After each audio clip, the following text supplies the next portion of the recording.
Very good evening to all of you. मैं पूनम सिंघल। आज हम डिस्कस कर रहे हैं 10th class social science 5th PYQ series का पार्ट 3। इसमें हम ज्योग्राफी के कंप्लीट पोर्शन को डिस्कस करेंगे, जिसमें 1 मार्क्स, 2 मार्क्स, 3 मार्क्स और 5 मार्क्स के क्वेश्चंस होने वाले हैं। आज का फर्स्ट क्वेश्चन है, निम्नलिखित में से किस राज्य में काली मिट्टी मुख्य रूप से पाई जाती है? आपके ऑप्शंस हैं ए जम्मू कश्मीर, बी महाराष्ट्र, सी राजस्थान, डी झारखंड। तो आपका करेक्ट ऑप्शन होगा बी महाराष्ट्र। व्याख्या देखते हैं। काली मिट्टी, जिसे रेगर मिट्टी भी कहा जाता है, मुख्य रूप से महाराष्ट्र में पाई जाती है। यह मिट्टी कपास की खेती के लिए सबसे उपयुक्त मानी जाती है। इसके अलावा यह गुजरात, मध्य प्रदेश के कुछ भागों में भी मिलती है, लेकिन सर्वाधिक क्षेत्र महाराष्ट्र में है। नेक्स्ट क्वेश्चन देखते हैं।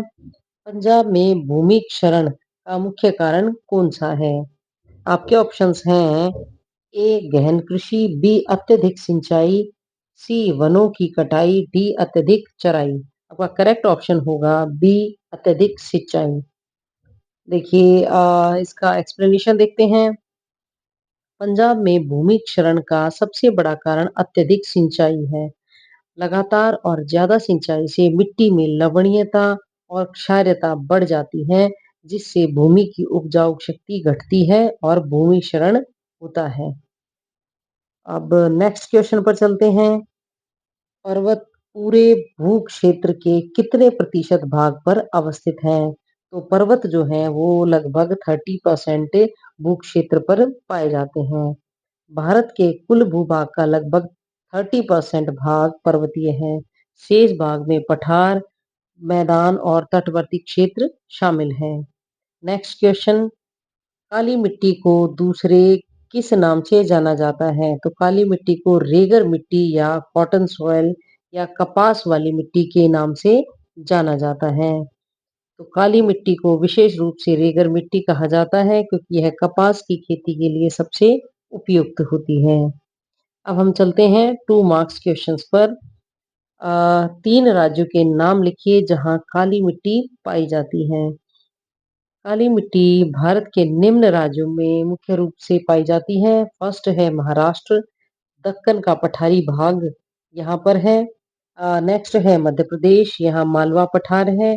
और थर्ड है गुजरात, यहाँ नर्मदा और ताप्ती नदी घाटी स्थित है, जहाँ पर काली मिट्टी पाई जाती है। निष्कर्ष देखते हैं। काली मिट्टी कपास की खेती के लिए अत्यंत उपयुक्त मानी जाती है। नवीनीकरण संसाधन क्या है? परिभाषा दीजिए। नवीनीकरण या नवीकरण संसाधन वे संसाधन होते हैं जो प्राकृतिक प्रक्रियाओं द्वारा पुनः उत्पन्न हो जाते हैं और समाप्त नहीं होते हैं। अब इसके इम्पोर्टेंट पॉइंट्स देखते हैं। इन संसाधनों का उपयोग लंबे समय तक किया जा सकता है।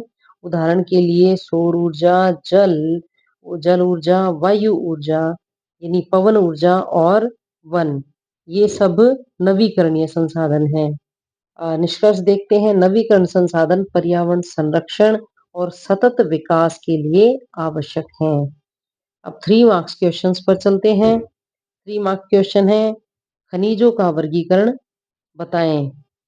सामान्य तौर पर एक खनिज एक प्राकृतिक रूप से पाया जाने वाला सजातीय पदार्थ है, जिसकी एक निश्चित आंतरिक और रासायनिक संरचना होती है। यानी खनिज की एक निश्चित आंतरिक रासायनिक संरचना पाई जाती है।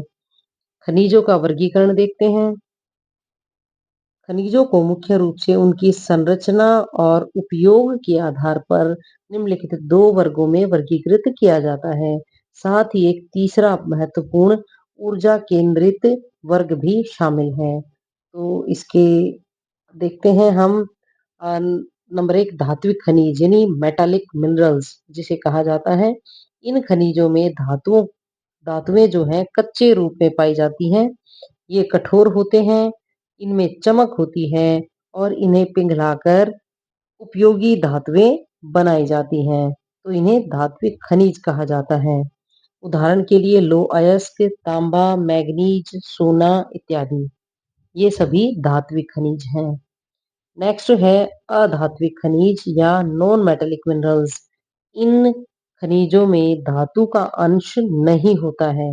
ये आमतौर पर भंगुर होते हैं, यानी जल्दी समाप्त हो जाते हैं और आसानी से टूट जाते हैं, जैसे अभ्रक यानी माइका, चूना पत्थर, जिप्सम और नमक। ये सभी अधात्विक यानी नॉन मेटालिक मिनरल्स हैं। नेक्स्ट है ऊर्जा खनिज यानी एनर्जी मिनरल्स। ये वे खनिज होते हैं जिनसे ऊर्जा प्राप्त होती है। उदाहरण के लिए कोयला, पेट्रोलियम या प्राकृतिक गैस इत्यादि। तो ये था खनिजों का वर्गीकरण। अब 5 मार्क्स क्वेश्चंस पर चलते हैं। खनिज क्या है? लो अयस्क के प्रकार बताइए एवं उनका वर्गीकरण कीजिए। खनिज एक प्राकृतिक रूप से पाया जाने वाला सजातीय पदार्थ है जिसकी एक निश्चित आंतरिक और रासायनिक संरचना होती है। यह पृथ्वी की परपटी में असमान रूप से वितरित होते हैं और आमतौर पर ठोस और अकार्बनिक पदार्थ होते हैं। ये पृथ्वी की परपटी में असमान रूप से पाए जाते हैं। अब ये देखते हैं लौह खनिजों के बारे में पूछा गया है, तो लौह अयस्क के प्रकार देखते हैं। फर्स्ट है मैग्नेटाइट। इसमें लगभग 70% लोहा पाया जाता है। यह सर्वोत्तम गुणवत्ता का लौह अयस्क है और चुंबकीय गुण वाला होता है। यानी ये सबसे बेस्ट क्वालिटी का आयरन और यानी लौह अयस्क होता है। नेक्स्ट है हेमेटाइट। हेमेटाइट में लगभग 60 टू 65% लोहा पाया जाता है। यह भारत में सबसे अधिक पाया जाता है। बिल्कुल हेमेटाइट जो क्वालिटी है वो भारत में सबसे अधिक पाई जाती है। नेक्स्ट है लिमोनाइट। यह लगभग 40 से 60% इसमें लोहे का आयरन कंटेंट पाया जाता है या लोहा पाया जाता है। 40 से 60% मात्रा होती है लोहे की। इसका रंग पीला भूरा होता है और यह निम्न गुणवत्ता का अयस्क होता है। नेक्स्ट है सीडेराइट। सीडेराइट इसमें लगभग 40% लौह पाया जाता है। यह सबसे कम उपयोग में आने वाला लौह अयस्क है, यानी इसको सबसे कम उपयोग किया जाता है। अब इसका उपयोग देखते हैं। लौह अयस्क का उपयोग इस्पात उद्योग, मशीन निर्माण और परिवहन साधनों में किया जाता है। इसका वितरण देखते हैं। भारत में इसका जो वितरण है वो उड़ीसा, झारखंड, छत्तीसगढ़, कर्नाटक इत्यादि में प्रमुख लौह अयस्क उत्पादक राज्य हैं। ये सभी राज्य इसके प्रमुख उत्पादक राज्य हैं। अब निष्कर्ष देखते हैं। लौह अयस्क औद्योगिक विकास की रीढ़ है और इसकी विभिन्न किस्में उनके लौह प्रतिशत के आधार पर उपयोग में लाई जाती हैं। तो आज के लिए इतना ही। आज हमारा ज्योग्राफी का पोर्शन समाप्त होता है। तो नेक्स्ट मिलते हैं नेक्स्ट पोर्शन के साथ नेक्स्ट वीडियो में। आज के लिए इतना ही। Thanks for watching. Have a nice day.